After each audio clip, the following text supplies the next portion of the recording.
Good afternoon, friends. Welcome to this special briefing on Prime Minister's upcoming visit to Malaysia. We have with us Secretary East in the Ministry of External Affairs, Sri P. Kumaran, as also Additional Secretary in the Ministry of External Affairs, who looks after Malaysia, Sri Prashant Agarwal, with us for this briefing. With that, I hand over the floor to Secretary East for his initial remarks. Sir, the floor is yours. Well, thank you, Ranveer. Good afternoon, dear friends from the media. I extend a warm welcome to all of you and thank you for joining us today for this special briefing on the visit of Prime Minister to Kuala Lumpur, Malaysia on 7th and 8th February 2026. Upon invitation of the Prime Minister of Malaysia, His Excellency Dato Sri Anwar Ibrahim, Prime Minister is scheduled to visit Kuala Lumpur on 7th and 8th February. This would be PM's third visit to Malaysia and his first after the state visit of Prime Minister Anwar Ibrahim to India in 2024. Our PM had earlier visited Malaysia in 2015. During that visit, India-Malaysia bilateral relations were elevated to an enhanced strategic partnership. PM had also inaugurated the Torana Gate in Brickfields, Kuala Lumpur, a gift from India to Malaysia, symbolizing the India-Malaysia friendship. PM again visited Malaysia in 2018 for a brief stopover to congratulate the former Malaysian PM Mahathir Mohamad. Prime Minister also virtually attended the 22nd ASEAN-India Summit convened in Kuala Lumpur on 26 October 2025. The forthcoming visit comes within 1.5 years of elevation of our bilateral ties to a comprehensive strategic partnership. During the state visit of Prime Minister Anwar Ibrahim to India during 19 to 21st August 2024 and reflects India's strong commitment to our relations with Malaysia, a key partner in India's Act East policy, Vision Mahasagar, and also the Indo-Pacific vision. The visit will also provide an opportunity to enhance our engagement with the ASEAN region, given the important role of Malaysia as its founding member and its chairship of ASEAN in 2025. PM will hold bilateral discussions with the Prime Minister of Malaysia. They will review progress under the India-Malaysia Comprehensive Strategic Partnership, especially in priority areas of cooperation such as trade, investments, defense, security, semiconductors, digital technologies, renewable energy, education, healthcare, and people-to-people exchanges. The 10th meeting of the India-Malaysia CEOs Forum is also scheduled in Kuala Lumpur on the sidelines of the visit, and PM will also interact with leading Malaysian CEOs from key sectors. As you know, India and Malaysia share a strong, dynamic, and diverse economic partnership. Malaysia is India's third largest trading partner in ASEAN, with bilateral trade around $20 billion. Our trade has diversified beyond commodities, such as palm oil, and includes a variety of agricultural products, chemicals, minerals, appliances, and machinery. On the investment front, our engagement is strong and is growing steadily. Major Malaysian investors like Petronas, Khazanah, IHH Healthcare, IJM Corporation, United Engineers, UEM, etc. have a strong presence in India, while over 200 Indian companies, including 61 joint ventures and 3 Indian PSUs, including those in IT and ITES, manufacturing, construction, and pharmaceuticals, are actively operating in Malaysia. Our countries are working towards further enhancing our bilateral trade in a balanced and sustainable manner. India and Malaysia are also cooperating under ASEAN for early conclusion of the ongoing review of ITIGA, the ASEAN-India Trade in Goods Agreement. The two countries are also discussing a joint review of the India-Malaysia Comprehensive Economic Cooperation Agreement.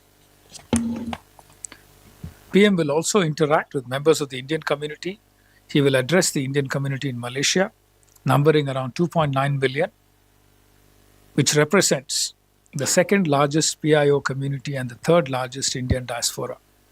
All these interactions underline the multifaceted nature of India-Malaysia ties, spanning the economic, political, and people-to-people dimensions. Following the announcement by PM in August 2024, academic chairs for studies in Indian studies were also set up in Malaysian universities. This has enabled greater academic and cultural exchange between the countries. In recent years, our culture and tourism cooperation has also intensified. Both countries have liberalized the visa regimes for each other's nationals to promote tourist exchanges. As a result, in 2025, over 1.4 million Indians traveled to Malaysia for tourism, whereas about 300,000 Malaysian tourists visited India. Malaysia thus became the largest source of inbound tourism to India from the ASEAN region. The visit of PM to Malaysia would serve to further strengthen bilateral cooperation between the two countries, as well as to set the path for future engagements for mutual benefit. Thank you. We open the floor for questions now. We go there, Keshav, and then Rishabh.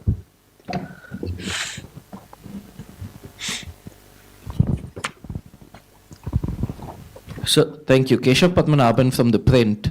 I just wanted to check on the ITGA review, given that Malaysia is, I think, the chair for the review for this trade and goods agreement. So, will that be up for discussions? How are we seeing that playing out? Will there be any sort of outcomes related to the review of ITGA expected from this visit? Thank you. Rishabh.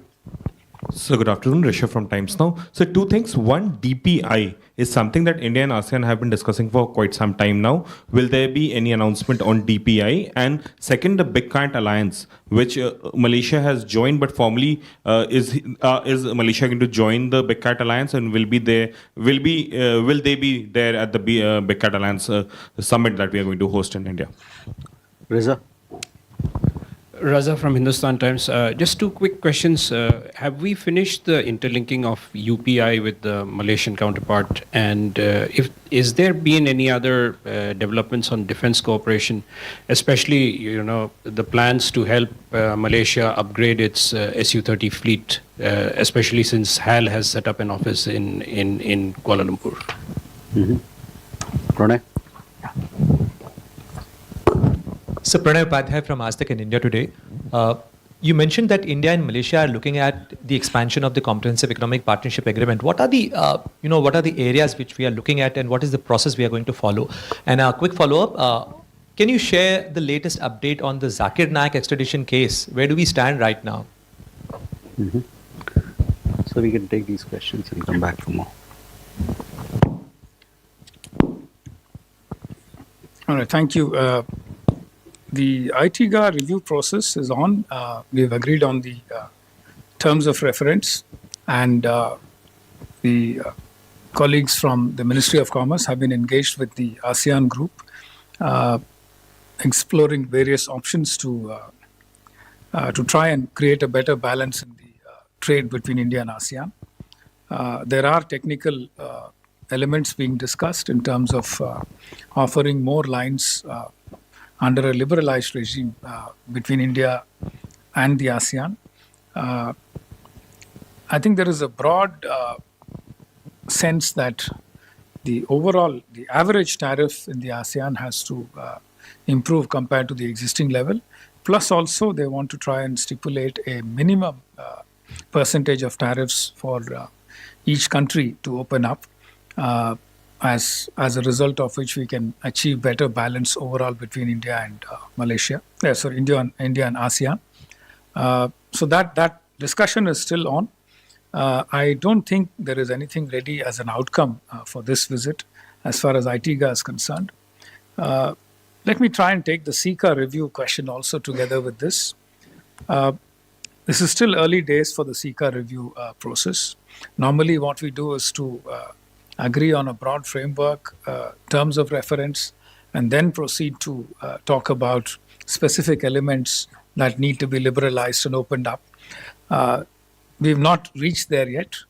We're still talking about what kind of review and the scope of the review. So it's still not reached a stage where terms of reference have been agreed to. DPI. Let me move on to DPI. During the visit of Prime Minister, Prime Minister Anwar Ibrahim to Delhi, the Malaysia-India Digital Council was set up. After that, they have met at the level of Secretary Maiti and his Malaysian counterpart. The council is working on bilateral collaboration in AI, digital talent, DPI, and cybersecurity. We're also training Malaysian officials in the fields of machine learning and AI under our ITech program. The NPCI is set to sign an agreement with PayNet during the course of the visit. So that will be one of the outcomes expected from the visit. The question on IBCA, International Big Cats Alliance, Malaysia has, last time it had confirmed its willingness to join the IBCA. Currently, we are in the process of formalizing the procedures required for accession to IBCA. We are hopeful that that will also be completed in time for the visit. But basically, we are on track for Malaysia joining IBCA. Defense cooperation, there's a lot of promise as far as defense cooperation is concerned. We are looking at sale of Dornier aircraft. Malaysia also has Scorpene submarines. We're looking at opportunities to try and collaborate, especially in terms of midlife upgrades, retrofitting, etc. You had also mentioned the potential for collaborating on Su-30 aircraft. Malaysians have that aircraft, and so do we. We've offered proposals for modification, upgradation, and midlife maintenance. We are also looking at potential for supply of naval platforms by Indian shipyards. So those are all areas that look promising. We hope to be able to get something going on these areas. As far as the question of Zakir Naik is concerned, I can assure you that all issues will be discussed during the visit. We've had opportunities to discuss the issue in past visits also at various levels.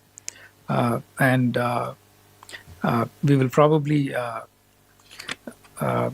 continue to take up the issue until all technical procedures are completed, and we hope to get the outcome that we desire.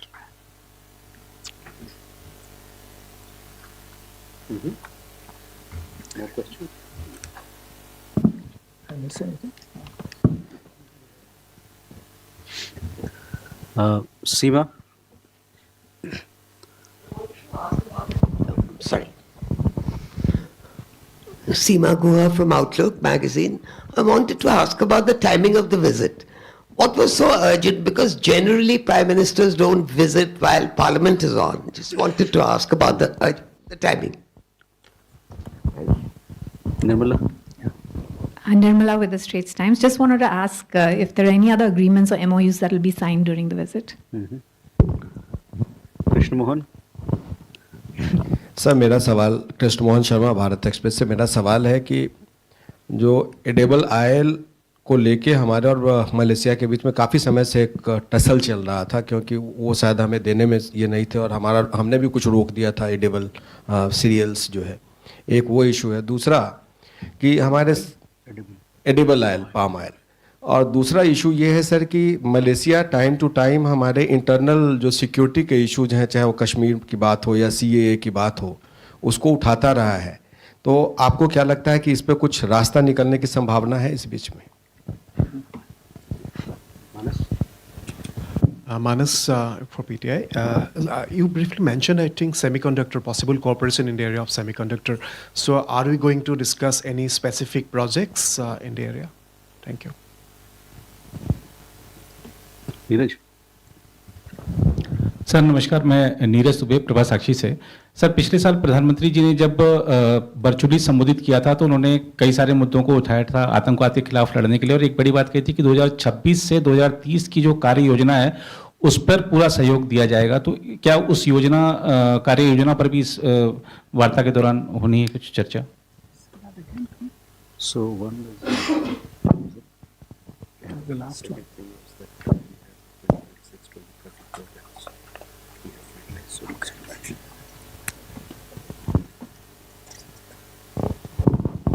Sir, we can take.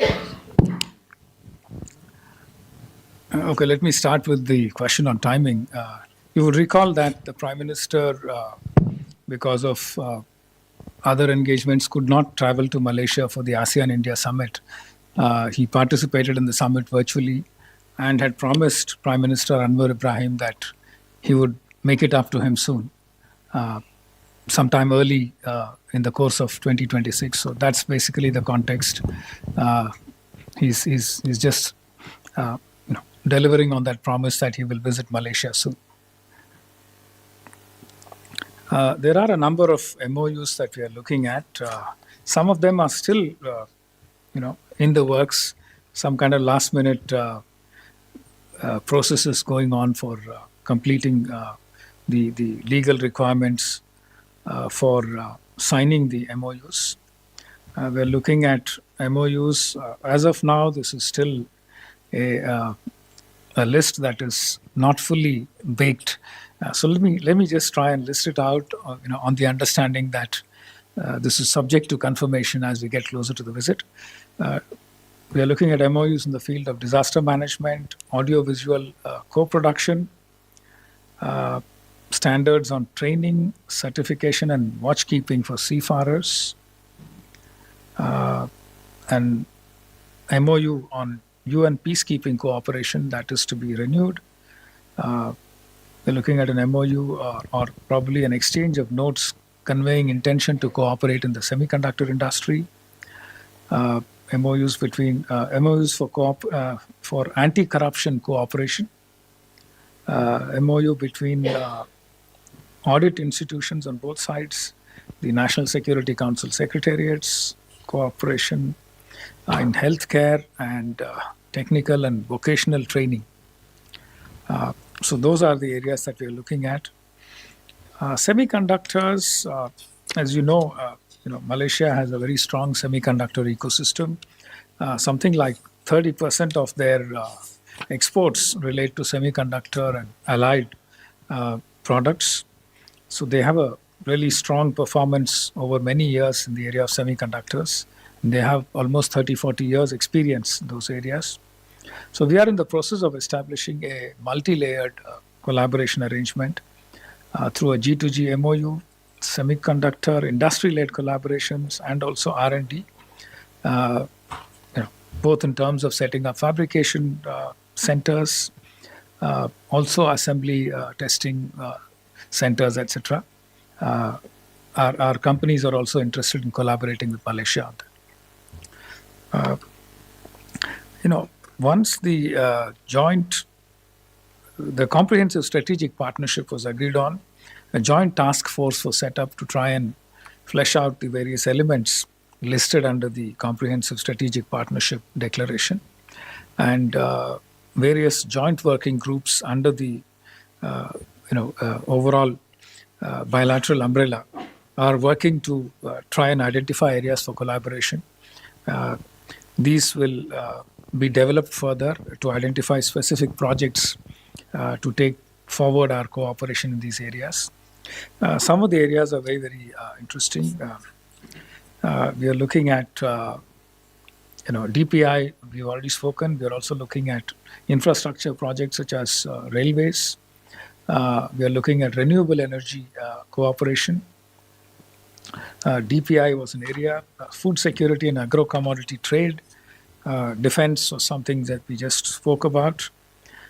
We are also looking at enhancing scholarships and setting up a center for Indian studies, Thiruvallur Center for Indian Studies. So we have a lot of areas where we can collaborate. On palm oil and and the question that you said, आप जैसे कि आप जानते हैं Malaysia palm oil का काफ़ी बड़ा supplier है. पाम ऑयल कल्टीवेशन की भी डिस्कशंस चल रही हैं, एंड हमारी जो मिनिस्ट्री ऑफ एग्रीकल्चर है उन्होंने प्रपोज किया है कि हम Malaysian palm oil board and palm oil council के साथ कोलैबोरेट करें और कोऑपरेशन करने के लिए कुछ प्रोजेक्ट्स निकालें. One final question on Malaysia's comments. We had this parliamentary delegation visit Malaysia soon after Operation Sindoor. The Malaysian side engaged us quite actively. We had discussions at multiple levels, and it included ministers, members of parliament, think tanks, members of the Indian community, and we had an opportunity to try and explain to various interlocutors our position on terrorism, the kind of steps we take as part of our counterterrorism activity, and why a lot of it is something that requires a strong response from us from time to time because of provocations caused by cross-border terrorism.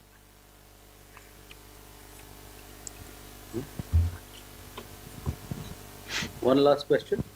One last question there. Yeah. Sir, I am Prashant from Asianet News. Sir, what is the status of this India-ASEAN agreement? There was a report that it will be concluded by 2025 December. That was the timeline that was decided earlier. So what is the status now on this goods agreement? There you have a question. Please keep it short, huh? Sure. So, India, when Prime Minister Anwar Ibrahim was in India, India extended its support for Malaysia's BRICS for BRICS membership. Malaysia eventually became a BRICS member country. India holds a BRICS presidency this year. So, will there be some discussion on, on the way forward?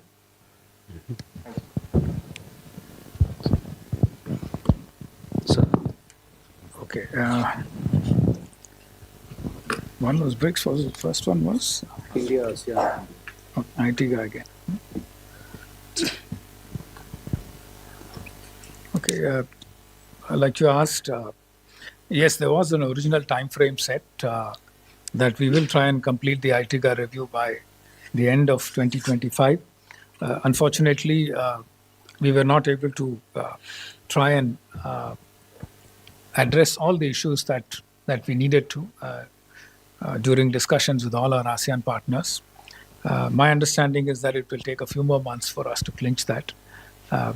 We hope to be able to do it as early as possible, but as of now, there is still work left on that. And we will continue to press ahead with completing the review successfully.